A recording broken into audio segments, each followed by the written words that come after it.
अल्हम्दुलिल्लाह शुक्रिल्लाह इल्लल्लाह वहदहु ला शरीका लहु औज़ु बिल्लाहि मिनश शैतानिर रजीम बिस्मिल्लाहिर रहमानिर रहीम. Verse Surah 26, the poet, the verse number 39. The people were told, come one and all let us together there.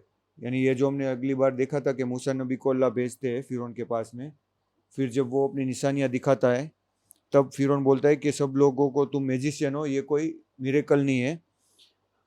तो वो क्या बोलता है अपने वजीरों से कि इनके जैसे और कोई जादूगर है उनको बुलाओ और इनके साथ में इनका चैलेंज करवाओ और देखना चाहते हैं कि कौन इसमें से सही है या गलत है. तो maybe we will follow the magician if they are the winners.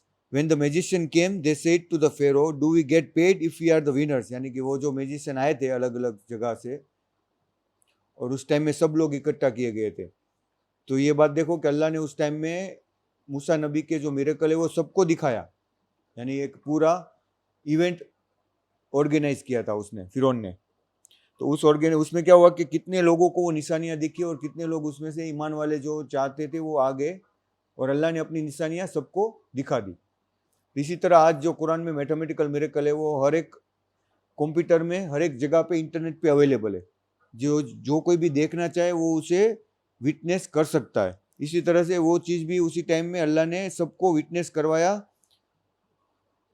और वो मैजिशियन आए थे, वो क्यों आए थे? वो तो पैसे के लिए आए थे या कोई फायदे के लिए आए थे. और वो इंटेलिजेंट थे क्योंकि वो मैजिक करते थे. मैजिक करना इजी नहीं होता. मैजिक यानी कोई चीज को तुम्हारी आंखों का धोखा होता है, वो रियल नहीं होता. और जो मूसा नबी के पास था वो क्या था? वो मैजिक नहीं था, वो रियल अल्लाह ने मिरेकल दिया था जो लाठी को सांप बना देता था. वो कोई भी जो मैजिशियन है वो देख के उसको मालूम हो जाता था कि ये कोई नॉर मैजिक नहीं है, क्योंकि उनको मैजिक करने के टाइम वो आंखों का धोखा करना चाहते थे. वो लोगों ने ऐसी टेक्निक बनाई थी जिससे हमें लगता था कि वो मैजिक है, पर वो मैजिक नहीं था. He said yes indeed you will even be close to me. तो मूसा ने क्या क्या कि हाँ, तुम लोगों को वो भी मिलेगा और तुम हमारे सबसे करीबी में हो जाओगे. Musa says to them throw what you are going to throw. तो मूसा ने क्या कहा कि जो भी तुम्हारे पास है तुम उसको करो, पहले तुम पहले करो, बाद में मैं करूंगा. They throw their ropes and sticks. उन्होंने अपनी रोप और लकड़ी डाली और कहा कि by Pharaoh majesty we will be the victors. और बाय फिरौन की राजशाही से, यानी कि उसकी तारीफ की फिरौन की, और कहा कि हम लोग ही विजेता होंगे. जब मूसा ने अपनी लाठी डाली, whereupon it swallowed what they fabricated. यानी कि वो जो फैब्रिकेट किया था वो कोई सही नहीं था. तो जैसे ही मूसा ने अपनी लाठी डाली तो वो जो भी उन लोगों ने किया था वो सबको निगल लिया. अभी ये तो बहुत बड़ी चीज हो गई कि उन्होंने पूरा अपनी मैजिक को दूसरी उसकी लाठी के सांप से खाते हुए देखा. तो वो तो समझ गए ये कोई जादू तो नहीं है, ये तो कोई मिरेकल है. तो वो जब वो लोगों ने अपना जादू दिखाया कि अपनी लाठी और लकड़ी को डाल के कुछ अलग अलग चीजें बनाई होगी उस टाइम में मैजिक करके, तो फिर जब मूसा का टर्न आया तो मूसा ने जब अपना जादू दिखाया तो उसने क्या किया कि अपनी जो लाठी में से सांप बनाना, वो सांप ने सारी वो लाठी लकड़ी और जो भी वो जादू वो लोग कर रहे थे ना वो सबको खा गया अभी, और वापस लकड़ी बन गया. तो वो जो मैजिक, इसमें पूरा डिस्क्रिप्शन नहीं है कुरान में, लेकिन ये जो चीज बताते अल्लाह ने एक शॉर्ट स्वीट में बता दिया कि when Musa throw his staff whereupon it swallowed what they fabricated. यानी कि इसमें सब बता दिया कि वो लोगों ने जो फैब्रिकेट किया था उसको पूरा निगल लिया उसने. The expert see the truth. तो मैजिशियन फेल प्रोस्ट्रेट. यानी कि क्या हो गया? कालू किस सहरतुस साजिदीन. यानी कि जो मैजिशियन थे सहरतुन साजिदीन, वो क्या पड़ गए? सजदा में पड़ गए मूसा नबी के खुदा को. यानी कि वो लोगों ने ईमान उसी टाइम ले आया, उसी टाइम वो समझ गए कि ये कोई मामूली चीज नहीं है. ऐसे ही जब मैंने मैथमेटिकल मिरेकल कुरान को समझा था तो कुरान में से जब मैंने चीजें देखी कि ये साइंस और मैथमेटिकल मिरेकल्स में से जो अल्लाह ने बताई है तो वो कोई नॉर्मल चीज नहीं है. तो जो लोग इंटेलिजेंट है वो तुरंत ही उस चीज को समझ जाते हैं कि ये अल्लाह की तरफ से है, ये कोई इंसान ने लिखा हुआ किताब नहीं है. वैसे ही उसी वो लोग ने भी समझ लिया कि ये जो मूसा का मिरेकल है वो अल्लाह की तरफ से. They said we believe in the lord of the universe, the lord of the Musa's and the Harun. उन्होंने क्या क्या? कालू आमन्ना बेरब्बुल आलमीन. आमन्ना यानी ईमान लेके आ गए जो आलम का पूरा रब है. रब्बा मूसा व हारूना, जो मूसा और हारून का भी रब है। He said did you believe with him before I give you permission. फिरौन वो देख के क्या हो गया, गुस्सा हो गया, बोला कि ये क्या किया तुमने, मुझे पूछा भी नहीं और ऐसे ही ईमान ले आए, मेरे को पूछे बगैर। यानी उसको इतना घमंड था कि पहले मुझे तो बात करो कि क्या है, कुछ नहीं है, सीधा ईमान लेके आ गए तुम मुझे पूछे बगैर। फिर उसको क्या था कि अगर उसने बुलाया था तो उसको तो पहले उसकी परमिशन तो लेनी थी ना, कि भाई ये सही है। ना कुछ उससे बात की ना कुछ की, सीधा मूसा को और उसके अल्लाह को सुजदा कर लिया और बोला कि तुम सही हो। तो उसको गुस्सा आ गया फिरौन को। He must be your teacher. उसने क्या बोला, ये पक्का तुम्हारा टीचर है, उस जिसने तुम्हें मैजिक सिखाया है। यानी देखो इतना बड़ा गुमराही, जिसके पहले उसको मालूम था कि वो पहले आके उनको फिरौन का ही बोला था, उसने फिरौन की तारीफ भी की थी। अगर वो नहीं करते तो ऐसा क्यों करता था, अगर वो उसका टीचर होता तो ऐसा करता था वो। हालांकि वो मैजिशियन ने क्या पहले आके फिरौन की बड़ाई की ना, वो अल्लाह ने इसलिए उसमें बताया पहले वो आयत में, कि उन्होंने बोला कि तुम ही विक्ट्री होगे, और उन्होंने उसके बुलावे से आए थे, उसको नहीं मालूम था, लेकिन उसने क्या सोचा कि यही तुम्हारा टीचर है जिसने तुम्हें सिखाया। You will surely find out, I will cut your hand and feet. मैं तुम्हारे हाथ और पग काट दूंगा। यानी कि उसको मारेगा नहीं, पहले उसको हाथ और पैर काट के उसको अलग अलग दिशा में फेंक देगा, फिर उसको क्रूसीफाई करेगा, मार देगा, बाद में उसको सूली पे लटका देगा। यानी कि इतना बुरा सजा देगा। तो भी वो लोग क्या बोले, वो डरे नहीं।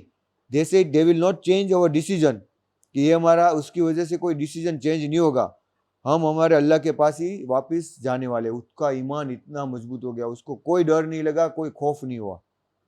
तो ऐसे ही कुरान में से मैं बोलता हूँ कि तुम समझो, पढ़ो, तो तुम्हें भी इतनी ईमान मिल जाएगा कि तुम्हें कोई भी चीज का खौफ नहीं रहेगा। वी होप, हम आशा रखते हैं कि अवर लॉर्ड विल फॉरगिव अस, हमारे खुदा हमें माफ कर देगा और हमारे पाप को माफ कर देगा। Specially that we are the first believer, कि हम पहले बिलीवर हो गए, क्योंकि वो फर्स्ट बिलीवर थे। हारून और मूसा के बाद में वो आने वाले फर्स्ट ईमान वाले थे वो। तो क्योंकि उनको सब मालूम ही था बाद में मूसा ने जो कहा था, इतने फिर उसके डिस्क्राइब नहीं किया है। उसके बाद में ये चीज होने के बाद फिरौन ने मूसा को कितने साल वहां पे उसकी कम्युनिटी में रहे थे वो, क्योंकि वो बनी इसराइल को गुलाम रख के छोड़ा था उन्होंने, फिरौन ने। तो वो उसकी कम्युनिटी में रहे, कितने साल तक उन्होंने ईमान का ये दावत दी, उनको ईमान की बातें समझाई। फिरौन को 5-5 मिरेकल दिए थे, मालूम था ना, वो 1.5 का, फिर पूरा जो पानी था वो लहू के हो गया था कितनी, और सब मूसा नबी जब अल्लाह से दुआ करते थे तो सब उनको अच्छा हो जाता था। लेकिन वापस वो लोग जैसे थे वैसे कुफ्र करने लगते थे और इनके ऊपर जुल्म करना चालू करते थे। यानी उनको डर खौफ नहीं रहा था फिर भी अल्लाह का। इतने घमंडी हो गए थे कि इतनी निशानियां देखने के बाद भी वो लोग ईमान नहीं ला रहे थे। We inspired Musa's, travel with my servants, you will be pursued. जब ये सब डिस्क्रिप्शन यहाँ पे नहीं है क्योंकि ये सूरा में शॉर्ट डिस्क्रिप्शन है, लेकिन पहले हमने ऑलरेडी इसका देख लिया था कि सूरा 2 में और सूरा 3 में इनका डिस्क्रिप्शन आ गया था मूसा की पूरी कहानी का। तो इसमें बाद में अल्लाह ने कहा कि बाद में अल्लाह ने मूसा को इंस्पायर किया कि तुम ट्रैवल करो, मेरे सारे बनी इसराइल के जो भी लोग थे उनको लेके तुम लोग आज निकल जाओ। फेरो, उसके बाद में फेरो ने क्या कहा, वो गुस्से से ये हो गया कि ये लोग तो उसको लेके भाग रहा है इसको सबको। तो उसने अपनी सब सिटी वालों को और अब सबको बुलाया और उसके पीछे लगाया कि this is a small gang, they are now opposing us, ये लोग हमारा खिलाफ है, हम इसको, let us all beware of them.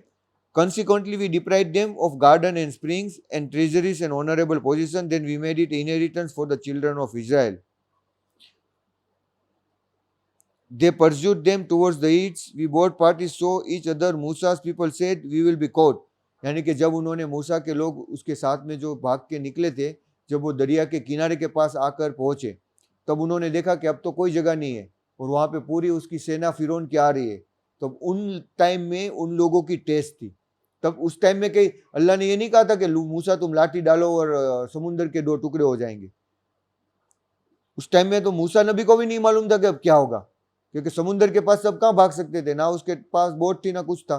तो उस टाइम में ऐसी सिचुएशन में वहां पे कितने लोगों ने ईमान छोड़ दिया होगा, कितने लोग भाग भी गए होंगे वहां से। और क्योंकि उस टाइम में टेस्ट थी, ही सेड नो वे।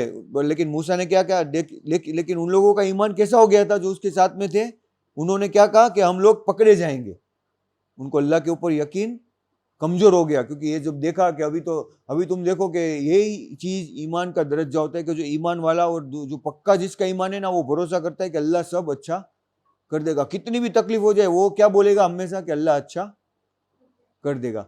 लेकिन अगर तुम ऐसा सोचते हो, तुम्हारे अंदर होप नहीं है अल्लाह से, तो तुम क्या बोलोगे, क्या होगा अच्छा, अब इतना बुरा तो हो गया, हम तो अभी पकड़े ही जाएंगे, हम अब इतने बुरे तो हो गया, अभी क्या अच्छा होगा। तो वो जो है वो भी इसका मतलब है कि हमारा ईमान जो अल्लाह के ऊपर है वो इतना मजबूत नहीं हो। लेकिन मूसा ने क्या कहा, देखो, ही सेड नो वे, उसका ईमान इतना मजबूत था कि my lord is with me, he will guide me. उसको थोड़ी मालूम था कि जब अल्लाह ने उसको बता दिया था, अल्लाह ने तो उसको सिर्फ इतना बोला था कि तुम उसको लेके जाओ, निकल जाओ, बस। तो वो टेस्ट थी, आखिरी टेस्ट थी, बहुत स्ट्रॉन्ग, कि उस टाइम में जब पूरा लश्कर सामने से आ रहा है तो तुम्हारा डिसीजन क्या होता है। तो मूसा नबी कोई घबराए नहीं, पहले वो घबरा गए थे, मालूम है ना, जब उसको अल्लाह ने बोला कि तुम फिरौन के पास जाओ, तो वो क्या बोले थे मूसा नबी, कि मैं उसके पास कैसे जाऊंगा, वो तो मुझे मार डालेगा। लेकिन अभी इतनी सारी सेना को देख के भी उसका देखो ईमान कितना मजबूत हो गया था, कि वो बोले कि कोई कोई रास्ता ही नहीं है, काला काला कला। क्या इसका मतलब है कि कोई बात नहीं, काला यानी कला, काला कल्ला, कोई, ही सेड, काला यानी का कल्ला, नो वे, इन्ना मा रब्बी सयहिदीन, सयहिदीन यानी कि वो मुझे गाइड करेगा, उसका भरोसा देखो। अल्लाह ने मूसा नबी को 40 साल के बाद में जब वहां से निकले, तो उसने कितनी तकलीफें निकाली थी ना, फिर उसको पूरे 10 साल उसके साथ में वहां पे रहे, उनके साथ में, फिर वहां से निकले बाद जब उसको अल्लाह ने ईमान का रास्ता दिया, तो अल्लाह ने धीरे, कोई भी चीज अल्लाह करता है वो धीरे धीरे धीरे उसको मुकम्मल बनाता है। और उस टाइम में जब उसने देखा कि वो नूर है, और जब कोई आवाज सुनी, तो वो जब उसने लाठी फेंकी तो सांप बनी, तो उसको ही देख के वो भागने लगे। तब अल्लाह ने देखा कि तुम कहाँ पे डर के भाग रहे हो, मालूम है ना, वो जब अल्लाह ने उनसे बातें की थी, तो वो उनकी शुरुआत थी। तो अल्लाह ने भी उसको धीरे धीरे उसका ईमान को मजबूत किया। जब उसने देखा कि अल्लाह तो मेरे साथ ही है, तो उसने बोला कि अब कोई डरने की जरूरत नहीं है, अल्लाह मेरे साथ नहीं है, वो गाइड करेगा। वी देन इंस्पायर्ड मूसा, देखो बाद में अल्लाह ने इंस्पायर किया, ये अल्लाह ने पहले नहीं कहा था, कि उसको मालूम हो गया था कि भाई पूरा दरिया तोड़ देंगे और निकल जाएगा, तो टेस्ट का मतलब ही कुछ नहीं था। ऐसे ही हमारी लाइफ में टेस्ट होगी, तो हमारा बस यही है कि हमारा जो यकीन है वो अल्लाह के ऊपर होना चाहिए। कुछ भी हो जाए, हमारा कितना भी लॉस हो जाए, कितना भी प्रॉफिट हो जाए, हमारा यकीन है वो अल्लाह के ऊपर मुकम्मल होना चाहिए, कि अल्लाह अच्छा कर देगा, अल्लाह की उसमें कोई मर्जी होगी, अल्लाह में उसमें कोई सिखाएगा। तो भी अल्लाह बिस्मिल्लाहिर्रहमानिर्रहीम। तब अल्लाह ने जाके ये तो अल्लाह ने एक शॉर्ट में बता दिया है, लेकिन हम एज्यूम कर सकते हैं कि वो टाइम में सिचुएशन क्या होगी। अल्लाह ने यहाँ पे शॉर्ट में बता दिया, he said no way my lord is with me when both the parties saw each other. यानी तुम सोच सकते हो ना कि अगर मान लो कि तुम यहाँ पे बीच में रख दो और पूरा लोग जो है, पूरा एक झुंड है, वो मारने के लिए तुम्हें आ रहा है, तुम सिर्फ यहाँ पे खड़े हो, तुम्हारे पास कोई कुछ भी नहीं है। ऐसा हुआ था ना वहाँ पे चेन्नई में भी, जब वो आके लैलतुल कदर में वो लोग नमाज पढ़ रहे थे, तब पूरे मुसलमान वहाँ पे, जो मैं जहाँ पे गया था ना, वो पूरा शॉप है उनका, वहाँ पे पूरे तलवारों और सब लेके उनको मारने के लिए आ गए थे। और वो लोग ऊपर टेरेस में पढ़ रहे थे, वहां पे सब लोग जाके बंद कर दिया और अल्लाह का जिक्र करने लगे। वो एक ही दरवाजा था बंद किया, तो उस टाइम में एक सबमिटर ने आया और उसने उस तलवार को रोकने की कोशिश की, उसके हाथ भी कट गए, उसकी उंगली कट गई। वो आज भी सबमिटर में उनसे भी मिला। हाँ, वो सबमिटर से जो उस टाइम में वो रोकना चाहता। लेकिन तुम सोचो कि उस टाइम में उनको कुछ मालूम नहीं था क्या होगा, लेकिन फिर इमीडिएटली सब लोग जिक्र में लग गए अल्लाह के, कि जो भी होगा अल्लाह अच्छा ही करेगा। सब लोग, जो औरत और जो वहाँ पे थे, वो सब जिक्र में लग गए, और ये लोग इनको, और बाद में पुलिस आई और सबको वहां से निकाल दिया।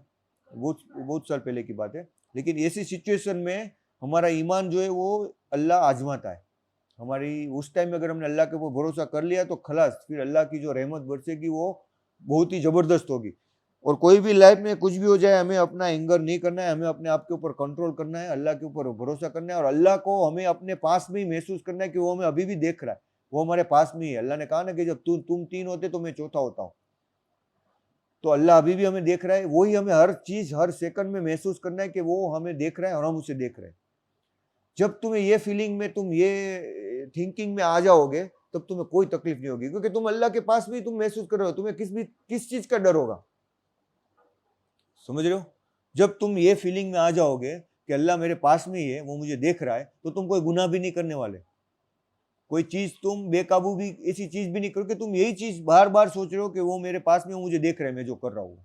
तो तुम फालतू चीजें धीरे धीरे करना बंद कर दोगे और अल्लाह जो पसंद करता है वो चीजों में करना लग जाओगे। तुम यही देख रहे हो कि अल्लाह मुझे देख रहा है, मैं उसे देख रहा हूँ, और या मैं उसे देख रही हूँ, अल्लाह मुझे, तो उस चीज का इफेक्ट, यानी कि हर चीज तुम्हें यही होगी कि वो मेरे करने वाला ही है, वो मुझे देख रहा है, वो मेरे पास में है, मुझे कोई चीज की डर, वो ही सब कुछ चला रहा है।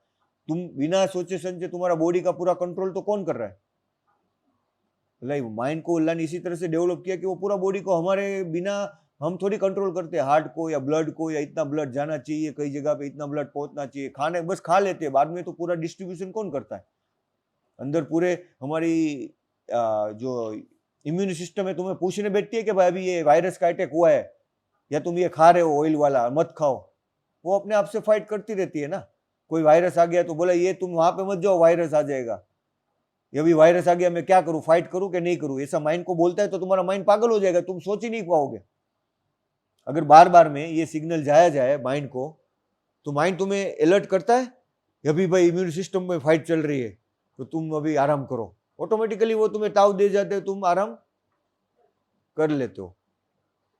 बट तुमको वहां पे ये सिग्नल दे रहा है, बार बार बोल बोल के डिस्टर्ब कर रहा है? नहीं करता ना। अभी तुमको जब तुम रनिंग कर रहे हो बार बार में, तो ये तुम्हें सिग्नल, अभी मुझे हार्ट को ज्यादा ये करना पड़ेगा, थोड़ा और स्पीड से चलाना पड़ेगा, ये तुमको करना पड़ता है, ऑटोमेटिक हो जा रहा है ना कि नहीं नहीं अभी मुझे इसको स्पीड में लेना पड़ेगा, वरना मुझे ब्लड नहीं मिलेगा, सर्कुलेशन। तो ये देखो कितना नेचुरल रिदम में रखा है। इंसान को यकीन नहीं, अल्लाह ने खुद कहा है कि मेरी निशानियां तुम हर जगह देखोगे, और अपने आप में खुद में भी तुम देखोगे कि अल्लाह की निशानियां है।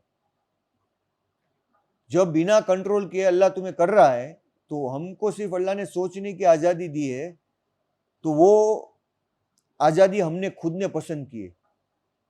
जब फरिश्तों के सामने और एनिमल्स के सामने और इंसानों को जब वो दिया गया, तो हमने वो फ्री विल पसंद की कि नहीं अभी हमने गुनाह किया है, तो माफी मांगने के लिए हमने खुद ने वो इंसान बनना पसंद किया। तो अल्लाह बोलता है कि इंसान ने इंसान बन के सबसे ज्यादा मूर्खता का काम किया है, सबसे ज्यादा इग्नोरेंसी का, क्योंकि वो इंसान बन के उसको वो टेस्ट पास करना बहुत हार्ड हो जाएगा, वो जहन्नम की तरफ रास्ता उसका हो जाएगा। लेकिन वो खुद अल्लाह ने कोई बलजबरी नहीं की थी। अगर हम एनिमल बन जाते तो, या उस टाइम में अगर हमने शैतान को खिलाफ ही नहीं किया था, तो हम फरिश्ते ही रहते थे। लेकिन हमने पसंद किया। लेकिन अगर ये फ्री विल मिलने के बाद अगर हमने अल्लाह की इबादत कर दी, तो हमारा दर्जा फरिश्ते से भी ज्यादा हो सकता है, क्योंकि ये फ्री विल में ना, फरिश्तों के पास फ्री विल तो नहीं है। लेकिन हाँ, उन्होंने अल्लाह की नाफरमानी नहीं की, वो एब्सोल्युटली उन्होंने यही माना है कि अल्लाह ही है। लेकिन हमने ये मान लिया था कि भाई शैतान भी है, वो भी, तो वो हमारी मिस्टेक हो गई, जिसकी वजह से हम इंसान बन गए। लेकिन अगर ये मिलने के बाद अगर हमने अल्लाह की इबादत कर दी, तो शायद हमारा दर्जा वो है, वो फिर से जो पहले जैसा था ऐसा हो सकता है। We then inspired the Musa, strike the sea with your staff. तो क्या कहा कि तुम मूसा को अपनी जो लकड़ी है उससे तुम सी में स्ट्राइक करो, और सी के दो टुकड़े हो जाएंगे। ईच पार्ट वो जो लाइक अ ग्रेट हिल, और हर एक जगह पे ऐसा बड़ा बड़ा हिल हो जाएगा पानी का। We then delivered them all, और उसके बाद में वो लोग वहां से चले गए। We the saved the Musa's all those who were with him, जो भी उसके साथ में थे। तो उस फिरौन ने क्या देखा कि ये तो जा रहे, तो मैं भी चला जाऊंगा। इतना घमंड में होता कि मैं उसको पकड़ के मार ही दूं। हालांकि उसको इतनी बड़ी निशानी भी नहीं देखने को आई कि समुद्र पूरा पाट हो गया है, लेकिन वो अपने घमंड में, यानी इंसान जब घमंड में होता है तो कितना बे हो जाए, उसको कुछ दिखता ही नहीं है। जैसे शैतान को भी नहीं दिखा उस टाइम में, जब उसको घमंड आ गया था, तो उसने अल्लाह की नाफरमानी कर दी, और उसने ये तक नहीं सोचा कि अल्लाह क्या चीज है और मुझे ऐसा नहीं करना चाहिए। यानी ये चीज बहुत ही बुरी है। यानी घमंड जो है वो इंसान को किल कर देना चाहिए, क्योंकि वो चीज उसको अंधकार की तरफ ले जाती है, वो उसको बुराई की तरफ ले जाती है। घमंड ऐसी चीज है कि हम बस कुछ भी हो जाए, हमें सब्र करना है, धीरज रखनी है, बस ये अगर हमने कर लिया तो हम पास हो गए। उस टाइम में हमने अपने गुस्से के ऊपर, अपने ये ऊपर कंट्रोल कर लिया, तो हम पास हो गए। बस ये समझ लो कि हमारी टेस्ट पास हो गई हमने। एंड वी ड्राउन्ड अदर्स, और जब मूसा के साथ में वो गया तो मूसा को निकाल दिया अल्लाह ने, और जब फिरौन उसके साथ में गया तो पूरा समुंदर वापस एक हो गया। तो उस टाइम में फिरौन ने कहा कि मैं मूसा के अल्लाह के ऊपर ईमान लाता हूँ। तब अल्लाह ने कहा कि अभी कोई फायदा नहीं है। जब उसको यकीन हुआ कि अभी तो मौत आ गई, अब तो मैं डूब रहा हूँ, अभी कोई रास्ता नहीं दिख रहा, तब उसने ईमान लाया। हालांकि वो समुद्र की निशानी देख के भी ईमान ले आता ना, वहां से पीछे हट जाता, वहां अंदर नहीं जाता, तो भी अल्लाह माफ कर देता। उसको इतना मौका दिया था उस गधे को, तो भी अक्ल नहीं आई कि इतना बड़ा निशानी देख के भी मैं समझ जाऊं। कितना मूर्खता का वो काम किया है। वो इतना पैसा घमंड जो चीज है वो बुरी चीज है। अल्लाह हमें बचाए ये सब चीज से। This should be a sufficient proof but most people are not believers. ये एक इनफ प्रूफ है इंसान को समझने के लिए कि ये समझ जाए, क्योंकि अगर इसके बाद भी वो नहीं समझता तो most assuredly your lord is the almighty most merciful. Allah को कोई परवाह नहीं है। अगर तुम इसके बाद में भी नहीं मान लाते तो अल्लाह तो बड़ा ही है। हम तो एक, मैं बोला ना, धूल की रचकन भी नहीं है। जैसे हम ऐसा करके निकाल देते हैं ना, तो भी अल्लाह इतना रहमान है कि फिर भी हमें मौका दे रहा है। हालांकि अल्लाह के फरिश्ते इतने हैं कि जिसको हम गिनती नहीं कर सकते उसकी इबादत करने वाले। उसको कोई जरूरत नहीं है हमारी कि हम उसकी इबादत करेंगे तो उसकी सल्तनत में कोई बढ़ोतरी नहीं होने वाली, और नहीं करेंगे तो भी उसको कोई, अल्लाह की सल्तनत में कोई कमी नहीं होने वाली। उसको कोई फर्क नहीं पड़ता। वो ऐसे अल्लाह बोला है, वइन्ना रब्बका लहुवल अजीजुर रहीम, बट वो रहमान और रहीम है, वो ऑलमाइटी है। इसकी वजह से तुम्हें उसने मौका दिया कि वो इतना रहमान है कि अपने बंदों को, फिर भी इतनी सी धूल के बराबर भी है, फिर भी उसको मौका देके उसको चाहता है कि वो अल्लाह की तरफ आ जाए। हकीमुस्सलात अब्राहम का हम अगली बार पढ़ेंगे इंशाअल्लाह।